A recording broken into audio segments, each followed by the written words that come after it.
আজ আমি আপনাদের সম্পূর্ণ নিরামিষভাবে পনির মহারানির রেসিপি বানানো দেখাবো, যা ভাত, রুটি, পরোটা, লুচি, পোলাও যে কোনো সঙ্গে খেতে বেশ ভালো লাগবে। নমস্কার, আমি রুমি। আপনাদের সবাইকে আবারও একটা দারুণ স্বাদের রেসিপিতে স্বাগত। প্রথমে একটা মিক্সিং বোলের মধ্যে 300 গ্রাম পনির নিয়েছি। এখানে আমি পনিরটাকে মিডিয়াম সাইজে টুকরো করে কেটে রেখে দিয়েছিলাম, এক সাইডে রেখে দিলাম। এবার একটা মশলা রেডি করতে হবে। তার জন্য একটা বাটির মধ্যে 1 চামচ নিয়ে নিলাম আদা বাটা, 1/2 চামচ জিরে গুঁড়ো, 1/2 চামচ ধনে গুঁড়ো। এখানে আমি 4 চামচ মেপেই দিচ্ছি। আর আমি দিয়ে দিচ্ছি 1/2 চামচ মহারানির মশলা। এখানে গোটা জিরে, ধনে ও মৌরিকে শুকনো খোলায় ভেজে গুঁড়ো করে রেখেছিলাম, সেখান থেকে কিছুটা পরিমাণ গুঁড়ো মশলা দিয়ে দিলাম।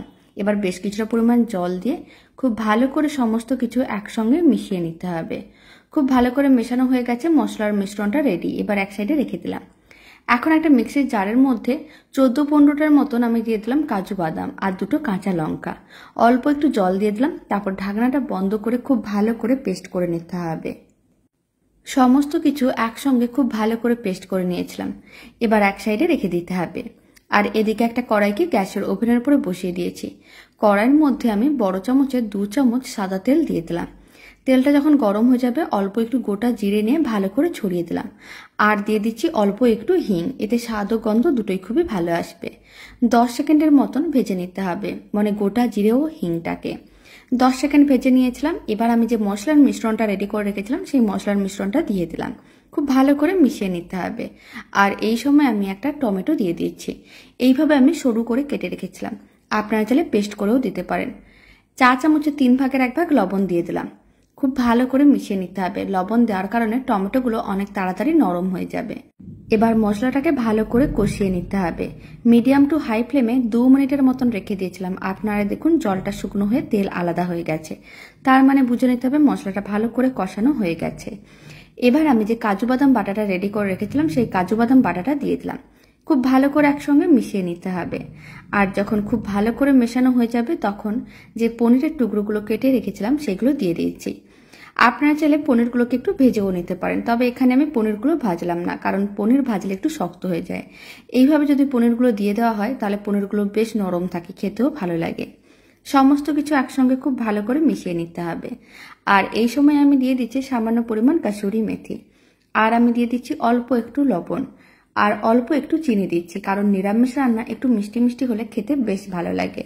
আর অল্প একটু দিয়ে দিচ্ছি গরম মশলার গুঁড়ো। তারপর সমস্ত কিছু আবারও একসঙ্গে ভালো করে মিশিয়ে নিতে হবে, যাতে মশলাগুলো খুব ভালো করে একসঙ্গে মিশে যায়। সমস্ত কিছু একসঙ্গে খুব ভালো করে মিশিয়ে নেওয়ার পরে এখন আমি দিয়ে দিচ্ছি 1 কাপের মতন দুধ। এখানে 200 ml দুধ আছে। খুব ভালো করে একসঙ্গে মিশিয়ে নিতে হবে। আপনারা চাইলে জলও দিতে পারেন। যেহেতু এটা রেসিপিটা মহারানি তাই আমি এখানে দুধ দিলাম। খুব ভালো করে মিশিয়ে নিতে হবে। এবার 5 থেকে 7 মিনিট রান্না করে নিতে হবে।